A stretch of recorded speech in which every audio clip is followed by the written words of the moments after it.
அது ஒரு கடுமையான குளிர்காலம். அந்த பனிக்காலத்துல பறவைகள் எல்லாரும் ரொம்பவும் கஷ்டப்பட்டுட்டு இருந்தாங்க. இப்படி இருந்த நிலைமையில ஒரு நாள் அந்த காட்டுல சூரிய வெளிச்சம் உள்ள வந்துச்சு. அன்னைக்கு உணவு தேட வந்த காலுக்காகவும் குறிக்காகவும் அந்த சூரிய வெளிச்சத்தை பார்த்துட்டு ரொம்பவும் சந்தோஷமா அந்த சூரிய வெளிச்சத்துல உட்காந்து குளிர் காய ஆரம்பிச்சாங்க. காலுஜி, நாம 2 பேரும் அடுத்த ஜென்மத்திலயும் கணவன் மனைவியா இருக்கணும். கோரி, உனக்கும் இப்படி ஒரு ஆசை இருக்கா? இந்த ஆசை எனக்கும் ரொம்ப நாளா இருக்கு. காலுஜி, உண்மையாவா சொல்றீங்க? ஆமா, கணவன் மனைவியா தான் இருப்போம். ஆனா எனக்கு வேற மனைவி, உனக்கு வேற கணவன். இதனால கோவமான கோரி கீழே கடந்த கல்லை எடுத்து காலுவை நோக்கி விட்டெறிஞ்சது. இத பார்த்த காலுக்காக வேற பக்கம் நகர்ந்ததால அடிபடாம தப்பிச்சிருச்சு. கோரி, என்ன அடிக்காத, நான் விளையாட்டுக்கு சொல்லல, உண்மையாதான் சொன்னேன். ஐயோ, வாய் தவறிடுச்சு. கோரி, நான் உண்மையா சொல்லல, விளையாட்டுக்காக தான் சொன்னேன். காலுவும் கோரியும் இப்படி பேசிக்கிட்டு இருக்க சமயத்துல யாரோ கத்துன சத்தம் கேட்டுச்சு.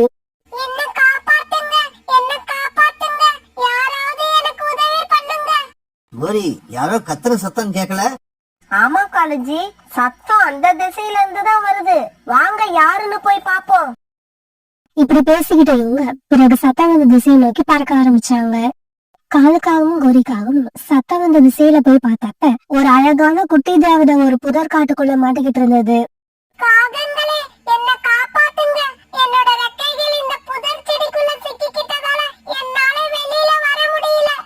கோரி, வா, இந்த தேவதைய புதர் செடிக்குள்ள இருந்து வெளியில இருப்போம்.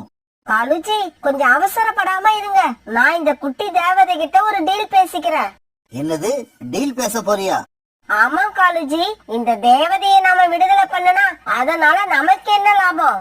இங்க பாரு தேவதையே, இந்த செடியில இருந்து உன்னை நாங்க விடுவிச்சா எங்களுக்கு என்ன கொடுப்ப?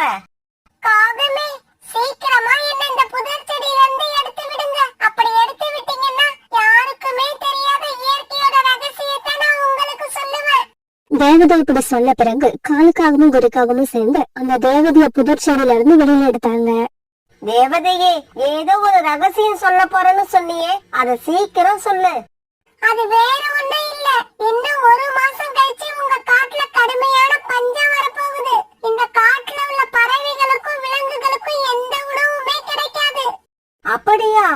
ஆமா, அதனால உங்களுக்கு தேவையான உணவு எல்லாம் இன்னையில இருந்து சேமிச்சு வைக்க ஆரம்பிங்க. அப்படி செஞ்சீங்கன்னா எவ்வளவுதான் பஞ்சம் வந்தாலும் நீங்க உணவுக்கு கஷ்டப்படாம இருப்பீங்க. அப்புறம் ஒரு விஷயம், எல்லா பறவைகள் கிட்டயும் இந்த விஷயத்தை சொல்லிடுங்க. இப்படி சொன்ன தேவதை பிறகு அங்கிருந்து மறைஞ்சு போயிடுச்சு.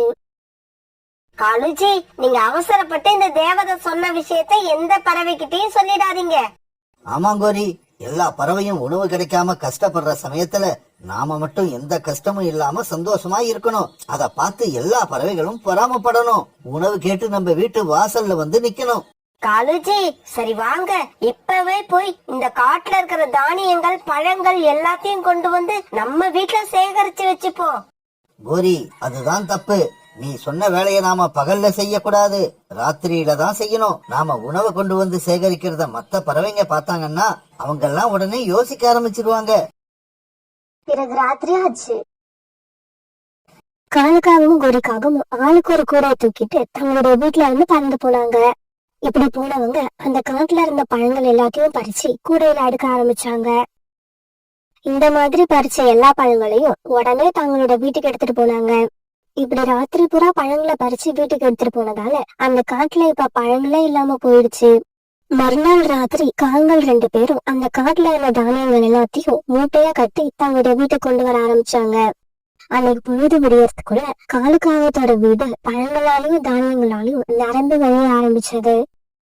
மறுநாள் பொழுது விடிஞ்சிச்சு. உணவு தேடி வந்த சோனாக்குருவி அந்த மரத்துல எந்த பழங்களும் இல்லாத பார்த்துட்டு அதிர்ச்சி ஆயிடுச்சு.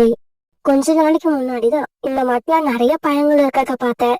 ஆனா இப்ப இந்த மரத்துல ஒரு பழம் கூட இல்ல. அவ்வளவு பழமும் எங்கதான் போச்சு? சரி, இன்னும் கொஞ்சம் தூரம் போனா கொய்யா மரம் இருக்கும், அதுல எப்படியும் பழங்கள் பழுத்திருக்கும். சோனாக்குருவி நினைச்சுக்கிட்டு இருக்கப்ப ரீட்டா கிளி அங்க பறந்து வந்தது. ரீட்டா, இந்த மரத்துல இருந்த பழங்கள் எல்லாமே காலி ஆயிடுச்சு. வா, நாம இன்னும் கொஞ்சம் தூரம் போய் கொய்யா பழம் சாப்பிட்டுட்டு வருவோம். சோனா, அந்த கொய்யா மரத்துல ஒரு பழம் கூட இல்ல. எல்லா பழமும் எங்க போச்சுன்னே தெரியல. அந்த காட்டுல இப்ப கடுமையான பனி பொழிவு ஆரம்பிச்சது. இப்படி ஆரம்பிச்ச பனி பொழுது நிக்கவே இல்ல, பேஞ்சுக்கிட்டே இருந்துச்சு. தேவதை சொன்ன மாதிரி அந்த காட்டுல இப்ப உணவு கொஞ்சம் வந்துருச்சு. உணவு கிடைக்காம எல்லா பறவைகளும் ரொம்ப கஷ்டப்பட்டாங்க. புறா, உங்க வீட்ல ஏதாவது தானியங்கள் இருந்தா கொடு. நானும் என்னோட குழந்தையும் நேத்துல இருந்து எதுவும் சாப்பிடல. ரீட்டா, எங்க வீட்ல இருந்த தானியங்களை நாங்க 3 பேரும் இப்பதான் சாப்பிட்டு முடிச்சோம். இதுக்கப்புறம் எங்க வீட்ல எந்த உணவும் கிடையாது. எனக்கு என்ன பண்றதுன்னே தெரியல. அப்படின்னா நம்ம எல்லாரும் பட்னி கிடந்து சாக போறோமா? இவங்க இப்படி பேசிக்கிட்டு இருக்கப்ப சோனா குருவி அங்க வந்துச்சு. இப்படி வந்த சோனா குருவி கிட்ட புறாவும் ரீட்டாக்கிட்டும் தங்களோட கஷ்டத்தை சொன்னாங்க. புறாண்ணா, நான் இப்ப வரப்ப காரணனோட வீட்டுல நிறைய தானியங்கள் இருக்கிறத ஜன்னல் வழியா பார்த்தேன். வாங்க அவங்க கிட்ட போய் கொஞ்சம் தானியங்களை வாங்கிட்டு வருவோம். பிறகு புறா, சோனா குருவி, ரீட்டாக்கிளி இவங்க 3 பேரும் காலுக்காகத்தோட வீட்டுக்கு பறந்து போனாங்க. ஆமா, எங்க வீட்டுல தானியங்கள் இருக்குன்னு உங்களுக்கு யார் சொன்னது? காலண்ணா, நான் இந்த வழியா பறந்து போறப்ப உங்க வீட்டுல நிறைய தானியங்கள் இருக்கிறது ஜன்னல் வழியா பார்த்தேன். ஜன்னலை திறந்து வைக்காதீங்க, மூடி வைங்கன்னு உங்ககிட்ட எத்தனை தடவை சொன்னேன். நீங்க என் பேச்ச கேட்காததால இப்ப நம்ம வீட்டு வாசல்ல இவ்வளவு பெரிய கூட்டம் வந்திருக்கு. கோரி, நீயும் காலவும் எத்தனை தடவை எங்க வீட்ல வந்து தானியங்களை வாங்கிக்கிட்டு வந்திருக்கீங்க. ஆனா இப்ப நாங்க சாப்பிடறதுக்கே எதுவும் இல்ல. அதனால நீங்க தான் எங்களுக்கு கொடுத்து உதவணும். குடுக்குறோம், ஆனா சும்மா கொடுக்க மாட்டோம். நாங்க சொல்ற வேலையை செய்யறவங்களுக்கு தான் தானியங்களை கொடுப்போம். கோரியக்கா, என்ன செய்யறதுன்னு சொல்லுங்க. என்னோட குழந்தைங்களுக்கு உணவு கிடைக்கிறதுக்காக நான் எதையும் செய்வேன். அப்படியா சொன்னா, நீ முதல்ல வீட்டுக்குள்ள போய் வீட்டை சுத்தம் பண்ற வேலையை பாரு. சுத்தம் பண்ணி முடிச்சிட்டு வந்து நீ கேட்ட தானியங்களை வாங்கிக்கிட்டு போ. கோரி இப்படி சொன்ன உடனே சோனா குருவி காலுக்காக வீட்டுக்குள்ள போய் அந்த வீட்டை சுத்தம் பண்ண ஆரம்பிச்சது. பிறகு சீக்கிரமாவே அந்த வீட்டை அதை சுத்தம் பண்ணி முடிச்சிருச்சு. இந்தா சொன்னா, நீ செஞ்ச வேலைக்கு உனக்கு சம்பளம். நாளைக்கே உனக்கு தானியங்கள் வேணும்னா இதே மாதிரி வேலை பார்த்துட்டு தானியங்களை வாங்கிக்கிட்டு போகலாம். ரீட்டா, சீக்கிரமா கொல்லை பக்கம் போய் அங்க கிடக்குற பாத்திரங்களை எல்லாம் சுத்தம் பண்ணு. அப்பதான் உனக்கு தானியங்கள் கிடைக்கும். உடனே ரீட்டா கிட்ட கோரிக்காங்க வீட்டுல இருந்த பாத்திரங்களை சுத்தம் பண்ண ஆரம்பிச்சது. பாத்திரங்களை சுத்தம் பண்ணி முடிச்சதுக்கு அப்புறம் ரீட்டா கிளுக்கும் கொஞ்சம் தானியங்களை கொடுத்து அனுப்பி வச்சாங்க. புறா, நீ ஏன் நின்னு வேடிக்கை பார்த்துக்கிட்டு இருக்க? சீக்கிரமா கொஞ்சம் காஞ்ச விறகுகளை வெட்டி எடுத்துக்கிட்டு வா. அப்பதான் உனக்கு தேவையான தானியங்கள் உனக்கு கிடைக்கும். பிறகு வேற வழி இல்லாத புறா காட்டுக்குள்ள போய் விறகுகளை வெட்டி எடுத்துட்டு வந்துச்சு. புறா எடுத்துட்டு வந்த விறகுகளை வாங்கிக்கிட்ட காரங்கள் பிறகு புறாவுக்கு கொஞ்சம் தானியங்களை கொடுத்து அனுப்புனாங்க. கழுஜி, இந்த காட்டுல உள்ள பறவைகள் எல்லாருமே இப்ப நமக்கு வேலைக்காரங்களா மாறிட்டாங்க. இத நினைச்சா எனக்கு ரொம்ப சந்தோஷமா இருக்கு. இப்படியே சில நாட்கள் நகர்ந்துச்சு. ஒரு நாள் அந்த காட்டுல பனிக்காத்து வேகமா வீச ஆரம்பிச்சது. இப்படி வீச ஆரம்பிச்ச காத்தால கோரிக்காவத்தோட வீடு லேசா ஆட ஆரம்பிச்சது. பிறகு கொஞ்ச நேரத்துல எல்லாம் காங்களோட வீடு அப்படியே இடிஞ்சு தரையில விழுந்துடுச்சு. மேல இருந்து கீழே விழுந்த அதிர்ச்சியில காங்கள் 2 பேரும் மயங்கி கீழே கிடந்தாங்க. அவங்க வீட்டுல இருந்த பழங்களும் தானியங்களும் அந்த காடு புறா இறஞ்சு கிடந்தது. இந்த விஷயத்த கேள்விப்பட்ட எல்லா பறவைகளும் அந்த இடத்துக்கு வந்தாங்க. இந்த காட்டுல இருந்த எல்லா பழங்களையும் தானியங்களையும் இந்த காகங்கள் தான் திருட்டுத்தனமா கொண்டு வந்து தங்களோட வீட்டுல வச்சிருக்காங்க. இப்படி பேசிக்கிட்ட இவங்க பிறகு அங்க இருந்த பழங்கள் தானியங்கள் எல்லாத்தையும் தங்களோட வீட்டுக்கு எடுத்துட்டு போனாங்க. ரொம்ப நேரம் கழிச்சு கண் வீழ்ச்சி எந்திரிச்ச காலுக்காகவும் குறிக்காகவும் தங்களுக்கு ஏற்பட்ட நிலைமை நினைச்சு கண்ணீர் விட்டு அழுதாங்க. கழுஜி, இந்த சூழ்நிலையில வீடு இல்லாம நம்மளால உயிரோட இருக்க முடியாது. வாங்க சோனா குருவி வீட்டுக்கு போவோம். சோனா, எங்களோட நிலைமைய பாரு. எங்களுக்கு இருக்க இடமும் இல்ல, சாப்பிட உணவும் இல்ல. சோனா, இன்னைக்கு ராத்திரி உங்க வீட்டுல நாங்க தங்கறதுக்கு அனுமதியும் சாப்பிட உணவும் நீதான் கொடுக்கணும். காரணம் குரியக்கா, நீங்க கேட்ட இன்னும் கண்டிப்பா கொடுக்கறேன். ஆனா அதுக்கு முன்னால ஒருத்தர் போய் வீட்டை போயிருக்குங்க, இன்னொருத்தர் போய் பாத்திரத்தை சுத்தம் பண்ணுங்க. பிறகு அவங்க 2 பேரும் சோனா குருவி சொன்ன வேலைய அழுதுகிட்டே செய்ய ஆரம்பிச்சாங்க. கழுஜி, நம்ம நிலைமை இப்படி ஆகும்னு நான் நினைக்கவே இல்ல. என்ன பண்றது கோரி? விதைச்சவங்க தான் பயிரை அறுவடை பண்ணுவாங்க. நாம வினைய விதைச்சோம், அதனாலதான் அதையே அறுவடை பண்றோம். பிறகு காங்கள் இதே மாதிரி புறா வீட்டுல ஒரு நாளும் ரீட்டா கிளியோட வீட்டுல ஒரு நாளும் எல்லா வேலைகளையும் பார்த்து தங்களுடைய காலத்தை ஓட்ட ஆரம்பிச்சாங்க.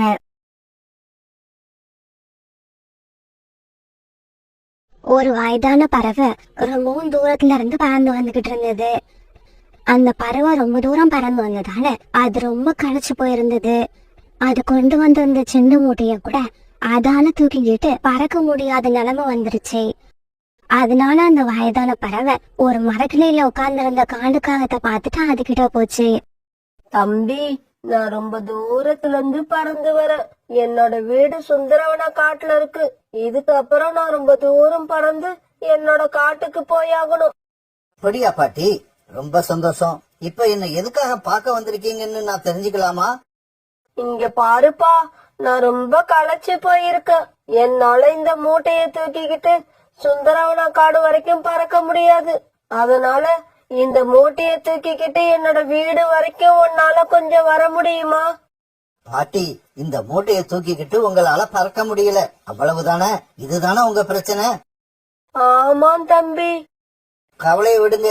இந்த மூட்டையை என்கிட்ட கொடுத்துட்டு நீங்க மட்டும் உங்க காட்டுக்கு பறந்து போங்க. உங்க ஞாபகமா இந்த மூட்டைய நானே வச்சுக்கிறேன். தம்பி, என்னப்பா இப்படி பேசுற? வேற எப்படி பேசுவாங்க? நான் என்ன உங்க வீட்டு வேலைக்காரனா? இந்த மூட்டையை தூக்கிக்கிட்டு வீடு வரைக்கும் வான்னு சொல்றீங்க. அதுக்கெல்லாம் வேற ஆளை பாருங்க. சீக்கிரமா இந்த இடத்த விட்டு கிளம்புங்க. உங்களை பார்க்க எனக்கு கோபமா வருது. காலுக்காக இப்படி கோபமா சொன்னதும் பிறகு அந்த வயதான பறவை அங்கிருந்து பறந்து போச்சு. இப்படி போன அந்த பறவை ஒரு மரக்கரையில உட்கார்ந்து ரீட்டா கிளிய பார்த்துட்டு அங்க போச்சு. கிளி, என்னோட வீடு சுந்தரவன காட்டுல இருக்கு. என்னால இந்த மூட்டைய தூக்கிக்கிட்டு அவ்வளவு தூரம் போக முடியல. உன்னால இந்த மூட்டைய தூக்கிக்கிட்டு என் வீடு வரைக்கும் வர முடியுமா? இங்க பாருங்க, என் பையன் படிக்கிற ஸ்கூல்ல இன்னைக்கு பேரண்ட்ஸ் மீட்டிங் இருக்கு. அதுக்கு தான் நான் கிளம்பி வந்து உட்கார்ந்துருக்கேன். என்னால இப்ப எங்கேயும் வர முடியாது. உடனே எதுவும் பேசாம அந்த வயதான பறவை தன்னோட மூட்டையை தூக்கிட்டு அங்கிருந்து பறந்து போயிடுச்சு. இந்த சமயத்துல சோனா குருவி தன்னுடைய வீட்டு வாசல்ல உட்கார்ந்து இருந்தது. சோனாவை பார்த்த அந்த வயதான பறவை உடனே அங்க போச்சு. மகளே, நீ ஏதாவது வேலையா இருக்கியா? அம்மா, நான் எப்பவுமே சும்மா இருக்க மாட்டேன். ஏதாவது வேலை செஞ்சுக்கிட்டு தான் இருப்பேன். அது போகட்டும், நீங்க யாரு? எதுக்காக இங்க வந்திருக்கீங்க? இங்க பாருமா, சுந்தரவன காட்டுல என்னோட வீடு இருக்கு. என்னால இந்த மூட்டைய தூக்கிக்கிட்டு அவ்வளவு தூரம் பறந்து போக முடியல. நான் ரொம்ப களைச்சு போயிருக்கேன். உன்னால இந்த மூட்டைய தூக்கிக்கிட்டு என் வீடு வரைக்கும் வர முடியுமா? அம்மா, நான் தண்ணீர் எடுக்கிறதுக்காக நதி வரைக்கும் போலான்னு கிளம்புனேன். பரவாயில்ல, உங்களை கொண்டு வந்து உங்க வீட்டுல விட்டுட்டு நான் அதுக்கப்புறமா வந்து தண்ணீர் எடுத்துக்கிறேன். இப்படி சொன்ன சோனா குருவி பிறகு அந்த மூட்டையை தூக்கிட்டு அந்த வயதான பறவை கூட பறக்க ஆரம்பிச்சது. இப்படி கொஞ்ச தூரம் பறந்து போனதுக்கு அப்புறம் அதுக்கு மேல பறக்க முடியாம அந்த வயதான பறவை ஒரு மரத்து மேல போய் உட்கார்ந்தது. இங்க கொஞ்ச நேரம் ஓய்வு எடுத்துட்டு அப்புறமா கிளம்புவோம். அம்மா, உங்களுக்கு எவ்வளவு நேரம் ஓய்வு தேவையோ அது வரைக்கும் இங்க உட்கார்ந்து இருக்கலாம். நான் உங்களுக்காக காத்திருக்கேன். இந்த சமயத்துல கூரிக்காக அவங்க வேக வேகமா பறந்து வந்தது. சோனா, சீக்கிரமா என் கூட வா. ஜம்ஜம் அண்ணன் வீட்டுல இன்னைக்கு எல்லாருக்கும் விருந்து கொடுக்கறாங்க. இல்ல கூரி அக்கா, நான் வரல. எனக்கு கொஞ்சம் வேலை இருக்கு. நான் இந்த அம்மாவை அவங்க காட்டுல கொண்டு போய் விட்டுட்டு வர போறேன். இவங்க யாரு? உனக்கு சொந்தமா இல்ல தெரிஞ்சவங்களா? அப்படி எதுவும் இல்ல. நான் இவங்களை இன்னைக்குதான் பார்த்தேன். இருந்தாலும் இவங்க படுற கஷ்டத்தை பார்க்க எனக்கு பாவமா இருக்கு. அதனாலதான் அவங்க வீடு வரைக்கும் போய் இவங்களை விட்டுட்டு வரலான்னு முடிவு பண்ணல. இங்க பாரு சோனா, முதல்ல உன்னோட வயித்தை நடப்பிக்கிற வழிய பாரு. யாருன்னே தெரியாத இந்த பறவைக்காக ஒரு அருமையான விருந்த மிஸ் பண்ணிடாத. கோரி அக்கா, உங்க கூட வந்து விருந்து சாப்பிட்டா நல்லாதான் இருக்கும். ஆனா அந்த சந்தோஷம் சாப்பிட்டு முடிச்ச கொஞ்ச நேரத்துக்கு அப்புறம் காணாம போயிடும். ஆனா அதே சமயம் மத்தவங்களுக்கு உதவி செஞ்சா அதுல வர சந்தோஷம் காலாகாலத்துக்கு நம்ம மனசுல நினைச்சு நிற்போம்.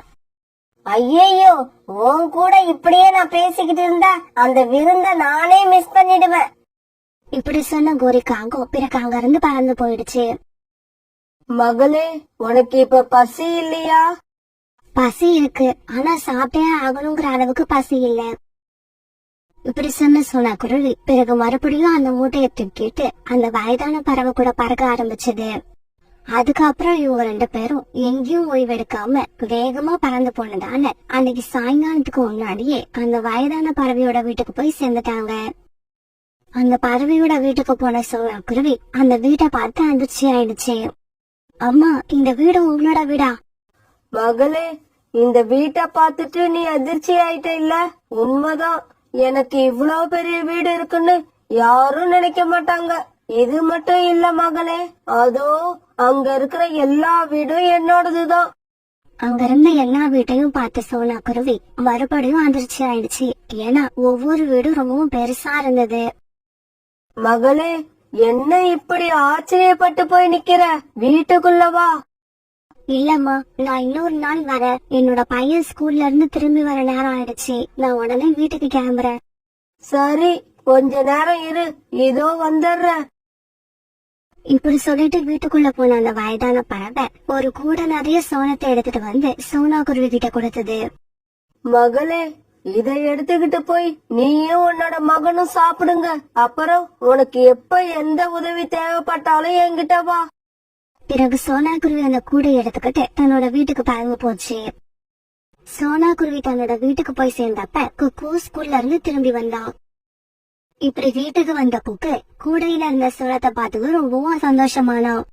சோளம், சோளம், ஐ சோளம், எனக்கு ரொம்ப பிடிச்ச சோளம். அம்மா, அம்மா, இந்த சோளம் உங்களுக்கு எங்க இருந்து கிடைச்சது? பிறகு சோனா குருவி நடந்தது எல்லாத்தையும் தன்னோட பையன் குக்கு கிட்ட சொல்லுச்சு. அந்த வயதான அம்மாவுக்கு சொந்தமா எவ்வளவு வீடு இருக்கு தெரியுமா? ஒவ்வொரு வீடும் ரொம்ப பெருசா இருக்கு. பிறகு சோனா குருவியும் குக்கும் ஆளுக்கு ஒரு சோளத்தை சாப்பிட ஆரம்பிச்சாங்க. இப்படியே சில நாட்கள் நடந்துச்சு. பிறகு அந்த காட்டுல தொடர்ந்து மழை பெய்ய ஆரம்பிச்சது. மழை காலத்துக்காக பறவைகள் சேர்த்து வச்சிருந்த உணவெல்லாம் கொஞ்சம் கொஞ்சமா தீர்ந்து போக ஆரம்பிச்சது. இப்படி முதல்ல உணவு தீர்ந்து போனது காங்களோட வீட்டுல தான். ஏன்னா அவங்க ரொம்ப குறைச்சலான தானியங்களை தான் சேர்த்து வச்சிருந்தாங்க. காலுஜி, எனக்கு ரொம்ப பசிக்குது, ஏதாவது சாப்பிட எடுத்துக்கிட்டு வாங்க. மழை எப்ப விடும்னு எல்லா பறவைகளும் ஏங்கிக்கிட்டு இருக்கப்ப உனக்கு சாப்பிட ஏதாவது கேக்குதா?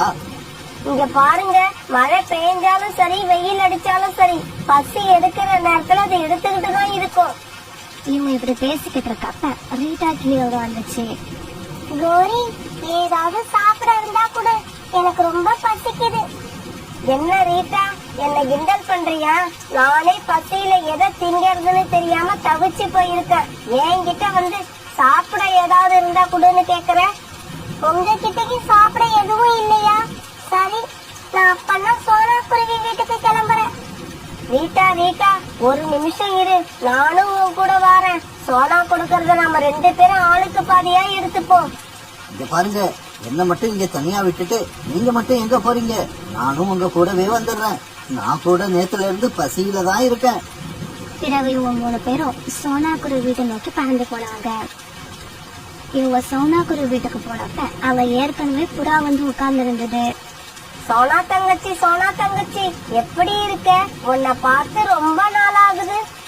கோரி, நீ எப்படிதான் பேசினாலும் உனக்கு சாப்பிட கொடுக்கறதுக்கு சோனா குருவி கிட்ட எதுவுமே இல்ல. இங்க பாரு புறா, நான் உன்கிட்ட பேசுறதுக்காக இங்க வரல, என் தங்கச்சி கிட்ட பேசுறதுக்காக தான் இங்க வந்தேன். கோரி அக்கா, புறா அண்ணா சொன்னது உண்மைதான். எங்க வீட்டுல சாப்பிட எதுவுமே இல்ல. நானும் குக்கும் இன்னைக்கு காலையில இருந்து எதுவும் சாப்பிடல. அப்படியா? இது பரவாயில்ல, நான்லாம் 2 நாளா எதுவுமே சாப்பிடல. கோரி அக்கா, நான் குக்கு புறா அண்ணா நாங்க 3 பேரும் எனக்கு தெரிஞ்சவங்க ஒருத்தவங்க கிட்ட உதவி கேட்க போறோம். வரதா இருந்தா நீங்களே எங்க கூட வாங்க. என்ன சொன்னா இப்படி கேட்டுட்ட? அதை விட முக்கியமான வேலை எங்களுக்கு எதுவும் கிடையாது. வாங்க இப்பவே கிளம்புவோம். பிறகு எல்லாருமா சேர்ந்து சோனா குருவி பின்னாலேயே பறந்து போனாங்க. சோனா குருவி எல்லாரும் அந்த வயதான பறவை வீட்டுக்கு அழைச்சிட்டு போச்சு. அந்த வயதான பறவைய பார்த்த உடனே காளிக்காகவும் ரீட்டாக்கையும் தங்களோட தலையை கீழே குனிச்சுக்கிட்டாங்க. இந்த கிளியும் காகமும் முன்னாடி ஒரு நாள் எனக்கு உதவி செய்யாததை நினைச்சு தலையை குனிய வேண்டிய அவசியம் இல்ல. கண்டிப்பா நான் உங்களுக்கு உணவு கொடுப்பேன். பிறகு அவங்க எல்லாருக்கும் தன்னுடைய தோட்டத்துல இருந்து வந்திருந்த பழங்களை சாப்பிட கொடுத்தது. எல்லாரும் அந்த பழங்களை வயிறு நிறைய சாப்பிட்டாங்க. அம்மா, என்ன மன்னிச்சிடுங்கம்மா. இதுக்கப்புறம் என்கிட்ட யார் வந்து உதவின்னு கேட்டாலும் நான் கண்டிப்பா செய்வேன். ஏன்னா அவங்களோட உதவி என்னைக்காவது நமக்கும் தேவைப்படலாம். அம்மா, எங்க எல்லாருக்கும் முகம் சுவைக்காம உதவி செஞ்சவங்களுக்கு ரொம்ப நன்றி. நாங்க கிளம்புறோம். மகளே, நல்ல உள்ளம் கொண்ட உங்களுக்கு எப்படியாவது நல்லது நடந்தே தீரும். உன்னோட மனசுக்கு நீ ரொம்ப நல்லா இருப்ப. இப்படி சொன்ன அந்த வயதான பறவை பிறகு எல்லாருக்கும் ஒரு கூடையில பழங்களை வச்சு கொடுத்தது. அதை எடுத்துக்கிட்ட எல்லா பறவைகளும் தங்களுடைய வீட்டுக்கு சந்தோஷமா திரும்ப வந்தாங்க.